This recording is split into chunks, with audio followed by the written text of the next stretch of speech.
नाज़रीन, आप देख रहे हैं कैपिटल व्यूज। मैं हूँ सुबाइया रहमान और मेरे साथ मौजूद हैं स्पेशल गेस्ट हैं सीनियर तज्जियाकार राजा फैसल साहब। सर कैसे हैं आप? बिल्कुल ठीक ठाक जुबैरिया, आप ठीक ठाक है? अल्लाह का शुक्र सर। तो पहले तो बहुत शुक्रिया, आपने अपना कीमती वक्त दिया मेरे चैनल को। Always a pleasure. Thank you sir. Sir आपसे, आप हमेशा ज्यादातर जो है वो फॉरेन अफेयर्स से बात करते हो, काफी अहम जो है वो बात करते हैं। मुझे बताइएगा कि सर ब्रॉडशीट के जब इंकशाफ किए गए तो नून लीग का कहना था कि हमारी फतह हो गई है और हम कामयाब हो गए, लेकिन हमने देखा कि कुछ पाकिस्तान की नाअहली भी तो होती है ना, कि जैसे इसका उर्दू तर्जुमा किया गया तो ऐसी खामोशी हुई जैसे सांप सूंघ गया हो। तो उसमें ऐसा क्या था जो नून लीग को खामोश होना पड़ गया? देखिए, नून लीग को जो लोग काफी अरसे से फॉलो कर रहे हैं उनको एक चीज का बहुत अच्छे तरीके से पता है। एक तो दो चीजों के साथ इनका बहुत गहरा ताल्लुक है, एक मिठाई बांटने से और एक जुमे वाले दिन से। जुमे वाले दिन अक्सर इनके जितने भी फैसले आते हैं वो जुमे वाले दिन आते हैं, और दूसरी बात यह है कि ये उस दिन मिठाई बांट देते हैं। लेकिन उनको कुछ दिन बाद समझ में आती है कि जब उर्दू तर्जमा किया तो फिर इनको समझ में आती है कि असल मुद्दा तो ये है। तो उनको ये पता चलता है कि हमारे साथ हाथ हो गया है। वो इस दफा भी यही हो रहा है कि ब्रॉडशीट वाले जो कुछ भी ये कह रहे हैं, शुरू में तो इन्होंने ये कह दिया कि देखें जी, उधर से जनरल फलां का आ गया, फिर फलां बंदे का आ गया, फिर इसमें तो कोई सदाकत नहीं है, तो ये एक अच्छी मतलब ब्रॉडशीट एक कंपनी अच्छी नहीं है, और ये वो इस तरह की चीजें करके तो उन्होंने गोलमोल करने की कोशिश की। लेकिन जो इंकशाफात ब्रॉडशीट की तरफ से हो रहे हैं, मैं दो तनाजुर में बात करूंगा। एक तो ये कि उनके जो इंकशाफात हैं, देखें ये जो इंकशाफात हैं ये उनकी रोजी रोटी हैं ब्रॉडशीट वालों की, और वो एक ऐसी कंपनी है जो कि इस तरह की चीजों के ऊपर इन्वेस्टिगेशन करती है। अब कुछ इन्वेस्टिगेशन उस ब्रॉडशीट के बारे में भी हो जाए। ब्रॉडशीट एक ऐसी कंपनी है जो कि जिसका कि सिरे से कोई वजूद नहीं था। जब जरूरत पड़ी तो एक महीना पहले ये ब्रॉडशीट कंपनी वहां पे किसी ने बना दी और बीच में फिक्स कर दी, जनरल मुशर्रफ साहब के दौर में। तो ये एक गैंग है जो कि सोफिस्टिकेटेड तरीके से मेरे और आपके टैक्स के पैसों को लूटता है। कैसे? छोटी सी एक बात करूंगा, क्योंकि आप भी एक टैक्स पेयर हैं, मैं भी एक्सचेकर को, obviously I am a tax paying national, Pakistani national. तो मेरे पैसे से जो पैसा एक्सचेकर के पास होता है, ये उन पैसों को लूटने आ जाते हैं। आपको पता है कि आपको पहले भी ये ब्रॉडशीट को मिलियंस ऑफ डॉलर्स के हिसाब से इनको पैसे मिलते रहे हैं ऐसी चीजों पे इन्वेस्टिगेट करने के लिए, या फिर इन्वेस्टिगेशन जब रोकी गई तो ये कोर्ट में चले गए। ये पाकिस्तान की गवर्नमेंट को बार बार, ब्रॉडशीट वाले तो पाकिस्तान की गवर्नमेंट को ब्लैकमेल करते रहे। ये क्या करते हैं कि हर दफा जब कोई नई गवर्नमेंट आती है तो ये दाना फेंकते हैं, ये आके दाना फेंकते हैं, और जैसे ही गवर्नमेंट और जो ऐसे लोग जो कि अहम ओहदों पे फायज होते हैं, जब वो दाना चुगने की कोशिश करते हैं तो ये ऊपर से पहुंच जाते हैं, जी देखें जी, अब अगर आपने ये करना है तो फिर हमें इतने मिलियन डॉलर दीजिए, हम इसके ऊपर सारी की सारी इन्वेस्टिगेशन करेंगे, regardless of my political affiliation with any of the political party. मैं पीटीआई को वोट दूं या पीएमएलएन को वोट दूं, मेरे लिए सबसे पहले पाकिस्तान है। देखिए यहां पे अगर मैं ये कहूं कि ये ब्रॉडशीट, मैं अल्लाह ये कह रहा हूं, ब्रॉडशीट एक फ्रॉड कंपनी है। ये वो कंपनी है जो कि मेरे और आपके टैक्स के पैसों के ऊपर बार बार हमारे ही मुल्क की गवर्नमेंट को ब्लैकमेल करने आ जाती है, और मिलियंस ऑफ डॉलर्स हथिया के हमसे। ये एक सोफिस्टिकेटेड चोरों का गैंग है broadsheet. Broadsheet is a sophisticated चोर हैं जिनका ये एक गैंग है, और ये गैंग बार बार आके मेरे और आपके पैसों को लूटता है। तो हमें इस दफा अपनी गवर्नमेंट को यह कहना चाहिए कि इनके बहकावे में बिल्कुल ना आए। अगर वो कोई चीज हाईलाइट कर रहे हैं तो हमारे अपने इदारे इतने इक्विप्ड हैं, जिनमें के नैब भी है, जिनमें के आईएसआई हमारे पास है, जिनमें के आईबी है, एफआईए है, सबको इस्तेमाल करके तो उन चीजों को कि जिनके ऊपर के ब्रॉडशीट हाईलाइट करके तो अपनी जॉब क्रिएट करने की कोशिश कर रहे हैं ना। वो जैसे कहते हैं ना कि वो जो बिल गेट्स था ना, उसने एक दफा कहा था कि if you born poor that's not your fault, but if you die poor that's entirely your fault. इसका मतलब ये है कि आपने sometimes when you don't see a job around you, create a job for yourself. वो अपने लिए नौकरी बना रहे हैं मेरे और आपके टैक्स के पैसे से। हमें अपनी गवर्नमेंट को यह कहना चाहिए, ठीक है, अगर आपने इन्वेस्टिगेशन करवानी है तो उनसे ना करवाएं, क्योंकि वो क्या करते हैं कि वो इतने सोफिस्टिकेटेड चोर हैं, वो गवर्नमेंट में से ही 2-3 लोगों को अपने साथ मिला के फिर वहां पे क्या करते हैं कि उनसे ये कहते हैं कि अगर तुम हमें ये कॉन्ट्रैक्ट ले दो तो तुम्हें हम ये किकबैक दे देंगे। So we need to avoid this, we need to be cautious about these idiots.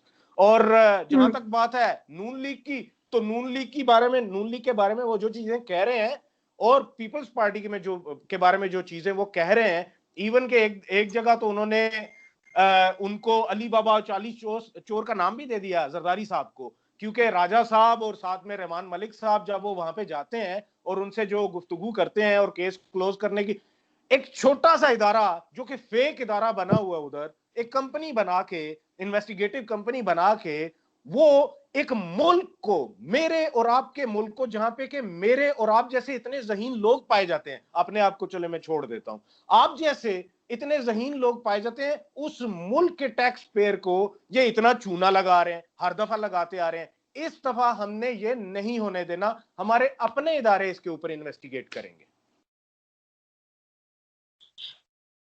बहुत शुक्रिया सर। अर्नब गोस्वामी की व्हाट्सएप जो चैट है वो लीक हुई, लेकिन उसमें हमने देखा कि इंडिया की जो अपोजिशन पार्टी है उसने काफी एक्शन लिया और कहा कि इस पर तहकीकात होनी चाहिए कि कौन जो है वो सपोर्ट कर रहा था, क्यों ये सारा वाकया पेश आया और किस किस्म की वो जो चैट है वो थी। लेकिन उसमें जो बातें थी वो पाकिस्तान के अगेंस्ट थी, पाकिस्तान के खिलाफ जो है वो एक मंसूबा बन रहा था, ऐसी थी वो चैट। लेकिन पाकिस्तान में सर किसी एंकर ने कुछ खास पे गुफ्तगू नहीं की, पाकिस्तान की तरफ से वो रिस्पॉन्स नहीं किया जो जाना चाहिए था, क्या वजह है? देखें, इंडिया और पाकिस्तान में एक मेजर फर्क है, वहां की जो अवाम है वो टीआरपी बढ़ाती है उस चीज का जो कि एंटी पाकिस्तान नैरेटिव होता है। हमारे यहाँ बिल्कुल उल्ट मामला है, यहाँ पे हम लोग एक्सटर्नल मामलात को इस तरह नहीं हाईलाइट करते, हमारे जो एंकर्स भी हैं वो भी नहीं करते, क्योंकि उनको अपनी टीआरपी की पड़ी होती है। उनको पता होता है कि अगर हम एंटी इंडिया प्रोग्राम करेंगे तो हमारा प्रोग्राम कोई नहीं देखेगा। पाकिस्तान में इस वक्त सारे के सारे पीडीएम का रोना रो रहे हैं, पाकिस्तान में इस वक्त सारे के सारे वोट को इज्जत दो को रोना रो रहे हैं, सबके सब जितने भी एंकर्स हैं उनके यहां सिर्फ एक ही चीज है बात करने के लिए। और let's be very frank, there is a chunk, dirty dozen of the anchors जो कि पैसे लेके बैठा हुआ है किसी ना किसी पार्टी से, किसी ना किसी पॉलिटिकल पार्टी से, और अगर वो उनका नैरेटिव तो ना करे तो फिर वो अपनी रोजी रोटी हलाल नहीं कर रहा, तो उसको अपनी रोजी रोटी की पड़ी हुई है, मुल्क के नैरेटिव जाएं भाड़ में, उसको अपनी रोजी रोटी की पड़ी हुई है। और दूसरी बात यह है कि उसको ये होता है कि शायद मेरे मुल्क में टीआरपी उसी वक्त मिलेगी जबकि मैं 3 जमातों के या 4 जमातों के लोगों को अपने स्टूडियो में बैठा के ऐसी चटपटी बातें करके और उनसे उनको आपस में लड़ाने की कोशिश करूंगा। That's what is going on in Pakistan. ये पाकिस्तान के लोगों को भी सोचना चाहिए, ऐसे सारे के सारे जितने भी प्रोग्राम चलते हैं उनको बंद करवाएं। कैसे बंद करवा सकते हैं? वो इनका प्रोग्राम ना देख के इनको बंद करवा सकते हैं और खुद प्रमोट करें कि पाकिस्तान के नैरेटिव्स कोई भी हाईलाइट करेगा, पाकिस्तान की जो पाकिस्तान के लोगों की बात करेगा, हम उसकी बात करेंगे, ना कि उन लुटेरों की जो कि इस मुल्क से पहली दफा तो वो पैसा लूट के ले जाते हैं और जब दूसरी दफा आते हैं तो उस पैसे को बचाने के लिए एनआरओ ढूंढते हैं। और ये सारे के सारे जो कि आज हमें रोडों पे जलील होते हुए नजर आ रहे हैं, एक जो जत्था बना हुआ आ जाता है, ये सारे के सारे वो हैं जो कि अपनी लूट खसूट को बचाने के लिए एनआरओ ढूंढ रहे हैं। मैंने आज सुबह सुबह ट्वीट किया था कि एनआरओ और हाजमूला में क्या फर्क है। हाजमूला वो चीज होती है जो कि एक आम इंसान जब बोता खा लेता है ना तो उसके हाजमे के लिए हाजमूला की जरूरत पड़ती है। और जब एक करप्ट सियासतदान, पाकिस्तानी करप्ट सियासतदान जब खुली लूट मार करके इस मुल्क से चला जाता है तो जब वापस आता है तो वो हाजमूला नहीं, वो एनआरओ मांगता है।